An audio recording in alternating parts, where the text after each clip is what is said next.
کہا جاتا ہے کہ ایک لڑکی تھی جو بہت نیک، پاکیزہ اور باحیا تھی۔ اپنے ماں باپ کی وہ اکلوتی اولاد تھی اور اللہ تعالیٰ نے اس کو حسن بھی دیا تھا اور اخلاق بھی۔ اس کی خوبصورتی کی وجہ سے کئی لوگ اس کے عاشق تھے، لیکن ایک بار ایسا ہوا کہ آدمی اس کو دیکھ کر اس کے حسن کا دیوانہ ہو گیا۔ وہ طرح طرح سے اس کی قربت چاہتا تھا اور منصوبے بناتا کہ یہ لڑکی مجھے کسی طرح سے مل جائے، لیکن ایسا نہ ہوا اور اس لڑکی کی شادی کسی مسلمان آدمی سے ہو گئی۔ وہ اس کے ساتھ بہت خوش تھی۔ یہاں پر وہ ہندو آدمی پیچ و تاب کھا رہا تھا کہ یہ مجھے نہ ملی تو یہ کسی کو نہ ملے گی۔ شادی تو اس کی ہو گئی ہے لیکن میں اس کو خوش رہنے نہیں دوں گا۔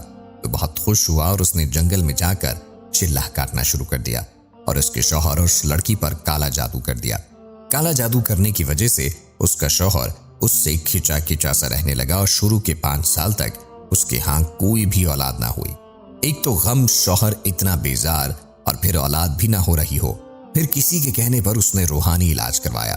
بہت روحانی علاج کروانے کے بعد آخر کار ان کے گھر ایک بہت خوبصورت سی بیٹی پیدا ہوئی۔ اس بچی کو سب چاہتے تھے لیکن شوہر اس بچی کے پاس بالکل نہ جاتا۔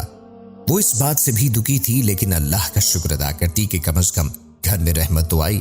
ایک نہ ایک دن باپ کے دل میں بیٹی کی محبت تو آئے گی۔ جب وہ بچی تقریباً 8 مہینے کی ہو گئی تو انہی دنوں ایک روز ایک اللہ والے کے دربار سے ایک فقیر بھیک مانگنے اس عورت کے گھر گیا۔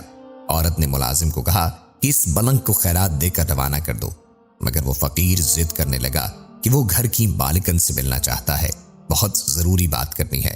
حالانکہ وہ کسی کے سامنے نہیں آتی تھی، باپردہ تھی، لیکن نہ جانے کیوں اس فقیر سے ملنے دروازے تک آ گئی۔ وہ فقیر کہنے لگا کہ بی بی جی کھانے کو روٹی دو۔ اس عورت نے اسے 3 روٹیاں اور سالن دی۔ کھانے کے بعد وہ فقیر بولا بیٹی پانی نہیں پلاؤ گی؟ اس عورت نے ملازم سے پیتل کے بڑے گلاس میں پانی منگوایا اور اس فقیر نے گلاس لے کر پانی دیکھا اور اس عورت سے کہا کہ پانی میں سانپ ہے۔ وہ حیران رہ گئی۔ فقیر نے کہا کہ بی بی آپ پر کالا جادو کیا گیا ہے۔ وہ حیران تھی کہ یہ کیسے ہو سکتا ہے۔ نہیں مجھ پر کون جادو کرے گا؟ کون میرا دشمن ہو سکتا ہے؟ فقیر نے کہا کہ آپ پر کالا جادو کیا گیا ہے کہ آپ کی کوئی اولاد زندہ نہ بچے۔ وہ ہنسنے لگی۔ ارے جھوٹ بول رہے ہو، تمہاری بات کیسے مان لوں؟ میری ایک بیٹی ہے جو اندر سو رہی ہے۔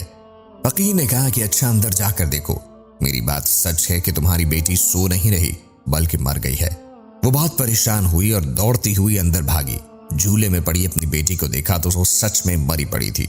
واپس اس دروازے پر آئی تو فقیر وہاں موجود نہ تھا، وہ غائب ہو چکا تھا۔ اس نے اپنے شوہر کو بھی اس بات کی اطلاع دے دی۔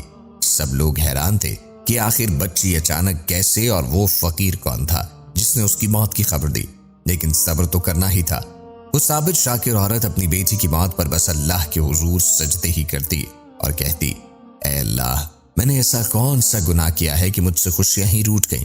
بہرحال اس بچے کے تقریباً 1 سال بعد اس گھر میں دوبارہ ایک بیٹی پیدا ہوئی۔ وہ بیٹی پہلے سے بھی زیادہ حسین تھی۔ وہ عورت اپنی بیٹی کو کسی کے سامنے نہ لاتی کہ کہیں اس کو کسی کی نظر نہ لگ جائے۔ ایک بیٹی کھو چکی تھی، دوسری کو نہیں کھونا چاہتی، لیکن جب وہ بچی 2 سال کی ہو گئی تو ایک بار پھر وہی فقیر دروازے پر آیا۔ نوکرانی اس فقیر کو صدقہ خیرات دینے لگی تو اس فقیر کو پہچان کر بھاگتی ہوئی اندر گئی اور مالکن کو بتایا کہ وہی فقیر آیا ہے جس نے آپ کی بیٹی کی۔ اچھا وہ عورت ڈر گئی۔ ان کو ایک بار پھر شک ہوا کہ کہیں ان کی دوسری بچی بھی نہ مر گئی ہو۔ بھاگ کر بچی کو دیکھا جو آرام سے سو رہی تھی۔ اس نے سکون کا سانس لیا اور نوکرانی سے کہا کہ اس فقیر کو کھانا دے کر رخصت کر دو۔ ایسے ہی کیا گیا۔ جاتے ہوئے وہ فقیر ملازمہ سے بولا، اس گھر کی مالکن پر کالا جادو کیا گیا ہے، اس گھر کی کوئی اولاد زندہ نہ بچے گی۔ وہ کیوں میری بات نہیں مان رہی؟ اپنا علاج کرواؤ۔ اور اس سے بولی کہ تجھ پر جادو کیا ہے کسی نے، تو کبھی بھی صاحب اولاد نہیں بن سکتی۔ ملازمہ نے یہی آ کر بات اس عورت کو بتائی۔ پہلے تو اس بات کو نہیں مان رہی تھی، لیکن جب فقیر نے یہ بات کہی تو وہ زار و قطار رونے لگی۔ ملازمہ گھبرا گئی اور جلدی سے بھاگ کر صاحب کو بلا لائی، یعنی اس کے شوہر کو۔ وہ گھوڑے پر سوار ہو کر جب اپنے گھر آیا تو جوں ہی گھوڑے سے اترا، اس گھوڑے نے ایک عجیب حرکت کی اور اس کے گھر کے آنگن میں گڑھا کھودنے لگا۔ سب حیرانگی سے اسے دیکھ رہے تھے کہ آج اس گھوڑے کو کیا ہو گیا اور اس نے گھر میں قبر کیوں کھودی ہے۔ اتنی دیر میں اس عورت کی بیٹی قدموں سے چلتی ہوئی صحن کی طرف آئی اور کوئی اسے روکتا اس سے پہلے وہ گھوڑے کے بنائے ہوئے گڑھے میں جا گری۔ سب دوڑتے ہوئے اس گڑھے کی جانب آئے اور بیٹی کو جیسے ہی نکالا وہ مر چکی تھی۔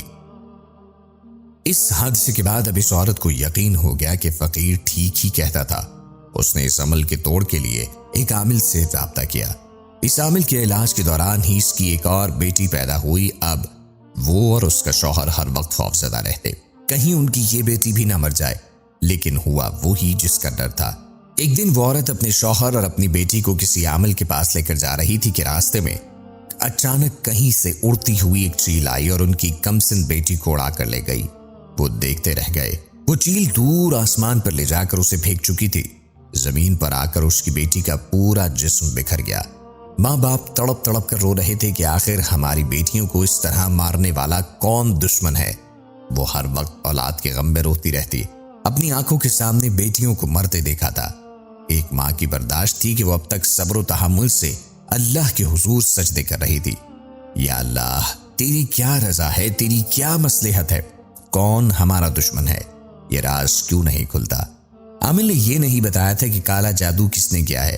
اس کا شوہر تو پہلے ہی اس سے بیزار تھا کہ کم از کم بیٹی کی وجہ سے اپنی بیوی کے قریب آتا، لیکن جب تین بیٹیوں کی موت واقع ہو گئی تو اسے گھر والے اکسانے لگے کہ بیٹا یہ تیری منحوس بیوی ہے، اس سے کوئی بھی اولاد پیدا ہوتی ہے تو مر جاتی ہے، ہمیں بیٹا چاہیے، اس خاندان کا واحد چشم و چراغ کوئی تو ہوگا، جائیداد کا وارث اس سے پیدا کر، ورنہ اس کی کوکھ سے اگر کسی نے جنم لیا تو وہ مر جائے گا، دوسری شادی کر لے۔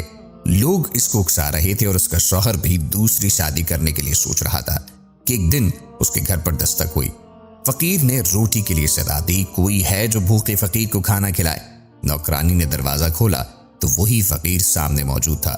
اس عورت کو پتا چلا تو وہ دوڑتی ہوئی دروازے پر آئی اور روتے ہوئے بولی، اب تو کس کو لینے آیا ہے؟ جب بھی آتا ہے میری اولاد لے جاتا ہے، اب تو میرے پاس تجھے دینے کو کچھ بھی نہیں، گود خالی ہے، میرے مقدر میں اولاد نہیں۔ وہ عورت روتی جا رہی تھی اور ملنگ سے کہتی جا رہی تھی۔ ملنگ نے کہا کہ اگر مجھ پر یقین رکھتی ہے تو مجھے گھر کے اندر آنے دے، مجھے تمہارے خاص کام کے لیے بھیجا گیا ہے۔ عورت نے یقین کر لیا اور اس فقیر کو گھر کے اندر بلایا۔ فقیر پورے گھر میں چکر کاٹنے کے بعد ایک جگہ بیٹھ گیا اور پانی مانگا۔ نوکرانی ایک برتن میں پانی لے آئی۔ فقیر کافی دیر تک وظیفہ پڑھتا رہا، تسبیح پڑھتا رہا، ذکر الہی کرتا رہا۔ پھر جیسے ہی اس نے کہا کہ اس برتن میں دیکھو کیا نظر آتا ہے، اس عورت نے دیکھا تو وہاں پر ایک کالے رنگ کا سانپ کنڈلی مارے بیٹھا تھا۔ وہ چیخ مار کر پیچھے ہٹ گیا۔ فقیر نے کہا کہ بیوی اپنی آنکھوں سے دیکھ لیا نا، آپ پر کالا جادو کیا گیا ہے اور اسی جادو کے ذریعے آپ کے پیٹ میں ایک کالا سانپ بٹھا دیا گیا ہے جو آپ کے ہر بچے کو موت کے گھاٹ اتار دیتا ہے، لیکن میرے بچے تو صحیح سلامت پیدا ہوتے ہیں۔ ہاں، یہی تو بات ہے کہ خوشی آپ کو ملتی ہے لیکن خوشی چھین لی جاتی ہے۔ ان بچوں کو مارنے والا کوئی اور نہیں، وہی سانپ ہے۔ اور آپ کو ایک بات بتاؤں، یہ عمل کس نے کروایا ہے؟ یہ عمل ایک ہندو آدمی نے کروایا ہے۔ اس بستی میں رہنے والے بہت سے ہندوؤں میں وہ ایک ہندو آپ کے پیچھے پڑا ہوا ہے۔ اس نے آپ کو آپ کی شادی سے پہلے دیکھا تھا اور دیکھتے ہی آپ کے حسن کا دیوانہ ہوا، پر آپ کی شادی ہوئی تو وہ دل ملا گیا اور اس نے ایک کالے جادو کرنے والے عامل کے پاس جا کر ایک منتر سیکھا اور جنگل میں جا کر 40 دن تک اس کا عمل کیا، جس کے بعد آپ پر اور آپ کے شوہر پر جادو کیا گیا ہے۔ اسی وجہ سے آپ کا شوہر جو آپ سے اتنی محبت کرنے والا تھا وہ آپ سے نفرت کرنے لگا ہے۔ سمجھ گئی میری بات؟ لیکن میں کیا کروں؟ اس آدمی نے ایسا گندا سفلی عمل کیا ہے کہ تم پر اور تمہارے شوہر پر کہ تم اولاد کا سکھ نہیں دے پاؤ گی۔ اگر چاہتی ہو تمہاری اولاد زندہ رہے تو تمہیں ایک بڑی سخت مشکل سے گزرنا ہوگا۔ وہ عورت اللہ کی نیک بندی تھی اور کبھی بھی اس کے دل میں یہ خیال نہ آیا کہ وہ کسی کے ساتھ بھی برا کرے، تو اس کے ساتھ برا ہو رہا تھا۔ اس کا مطلب کہ اللہ نے یا تو امتحان لیا ہے یا پھر وہی پیچھے ہے۔ جب پتا چل گیا کہ کوئی دشمن ہے تو وہ باہمت عورت کہنے لگی، میں ہر مشکل سے گزرنے کو تیار ہوں لیکن اس گندے علم کو یہاں سے ہٹانا ہے۔ فقیر نے کہا، سوچ لو، کام بے حد مشکل ہے۔ اس نے کہا، میں تیار ہوں۔ فقیر نے کہا کہ اولاد کو زندہ حق کرنے کے لیے خود تمہیں اس سانپ کو اپنے پیٹ سے جنم لینا ہوگا تاکہ آئندہ آنے والے بچوں کی زندگی محفوظ ہو جائے اور تمہاری اولاد نہ مرے۔ پہلے تو وہ گھبرائی، لیکن چونکہ وہ وعدہ کر چکی تھی کہ جو بھی ہوگا ہر مشکل سے گزرنے کے لیے تیار ہے، مجھے اپنے رب پر، اس کی ذات پر پورا یقین ہے، اور وہ اس عجیب و غریب ناقابل یقین کام کو کرنے کے لیے تیار ہو گئی۔ فقیر نے کچھ عمل بتائے تھے جو صرف اس عورت کو ہی کرنے تھے۔ ایک رات اس عورت نے یہ بات اپنے شوہر کو بتا دی۔ وہ بہت ہی پریشان ہوا۔ اس نے ڈانٹا کہ اولاد کی خاطر اتنا خطرہ مول لے رہی ہو، سانپ کو اپنے پیٹ میں پالنے کے لیے تیار ہو، تمہیں یقین ہے کہ وہ فقیر سچ کہہ رہا ہے یا جھوٹ؟ وہ ایک اللہ کا بھیجا ہوا خاص فقیر ہے اور میں اس پر یقین رکھتی ہوں، کیونکہ اب تک جو کچھ ہو رہا ہے وہ تمہاری اور میری نظر کے سامنے ہے۔ تمہارے دل میں بھی نفرت اسی ہندو آدمی نے ڈلوائی ہے۔ میں اس عمل کو کر کے رہوں گی، چاہے مجھے اس کے لیے کچھ بھی کرنا پڑے۔ فقیر نے اسے بات بھی بتائی تھی کہ وہ سانپ تمہارے پیٹ میں موجود ہے لیکن بڑھ نہیں رہا۔ جب تم اس سے محبت کا اظہار کرو گی، یعنی یہ کہو گی کہ یہ میرا بچہ ہے اور مجھے اس کو پیدا کرنا ہے، اس دنیا میں لانا ہے، تو پھر وہ تمہاری بات کو سنے گا اور تمہیں کسی طرح اس کو اپنے پیٹ سے باہر نکالنا ہے۔ یہ بات میں سمجھ گئی تھی۔ فقیر نے اس کو کچھ وظائف بھی بتائے کہ یہ عمل تمہیں رات کی تنہائی میں کرنا ہے، بغیر کسی سے بات چیت کیے۔ اب اس نے یہ بات بھی کہہ دی کہ جو بھی میرے پیٹ کے اندر ہے میں اس کو اس دنیا میں لانا چاہتی ہوں، میں اس کی ماں ہوں۔ سانپ نے اس کی بات سن لی جو کالے علم کے ذریعے اس کے اندر تھا، بس وہ بڑھنا شروع ہو گیا۔ وہاں پر اس نے ایک دائی سے بھی بات کر لی تھی کہ میرے پیٹ سے کوئی انسانی بچہ نہیں باہر آئے گا بلکہ ایک سانپ آئے گا، تمہیں ڈرنا نہیں۔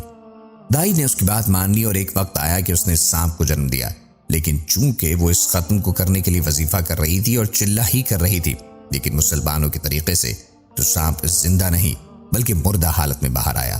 اور اللہ کی کرنی ایسی کہ جو اس کے ساتھ ساتھ اس نے ایک زندہ لڑکے کو بھی پیدا کیا جس کا رنگ بالکل نیلا تھا۔ وہ لڑکا اپنی پیدائش کی کچھ ہی دیر بعد مر گیا۔ دکھ تو بہت ہوا، ایک ماں کو 3 بیٹیاں، ایک بیٹا اس دنیا سے چلا گیا۔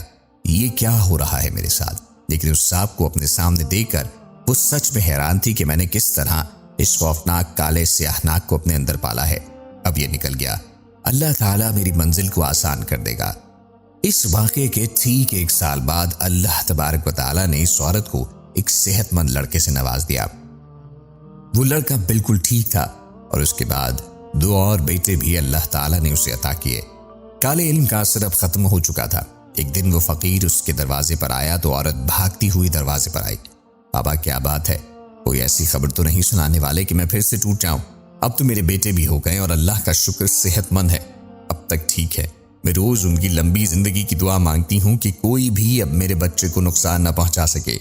فقیر نے کہا، بیٹی اس بار میں کوئی بری خبر نہیں سنانے والا، بلکہ تمہیں یہ خوشخبری دینے والا ہوں کہ وہ ہندو عامل جس نے اس لڑکے کو وہ عمل سکھایا تھا اس کو کسی کالے سیاہ سانپ نے ڈس لیا ہے، اور وہ اس جنگل میں پھر سے کالا جادو کر رہا تھا اور پھر سے تم پر عمل کر کے تمہارے بچوں کو تم سے چھین لیتا، لیکن اللہ کی کرنی ایک سانپ وہیں سے آیا اور اس نے اس سے ڈس لیا۔ وہ لڑکا جو تمہارا عاشق تھا وہ پھر سے اس سے عمل کروا رہا تھا کہ اس کو بھی اسی کالے سیاہ سانپ نے ڈس لیا۔ اللہ نے تم پر کرم کیا کہ جو لوگ تمہارے دشمن تھے ان کو تم سے دور کر دیا ہے۔ اب تم ہنسی خوشی زندگی گزار سکتی ہو اور تمہارے بیٹے کو اللہ تعالیٰ لمبی زندگی دے گا، تمہاری جائیداد کا وارث بنائے گا، اور یوں وہ نیک پاکیزہ عورت اللہ کے کرم سے اپنے بیٹوں کے ساتھ ہنسی خوشی زندگی گزار رہی ہے۔ اگر انسان اس بات پر عقیدہ رکھے تو یقیناً ہر مشکل حل ہو جاتی ہے، اور کالے جادو کا وجود اس دنیا میں ہے۔ اگر کوئی کہتا ہے کہ جادو ہے تو یقیناً یہ سچ ہے، اور ہمیں ہر طرح سے اپنی اور اپنے گھر والوں کی حفاظت لازمی کرنی ہے۔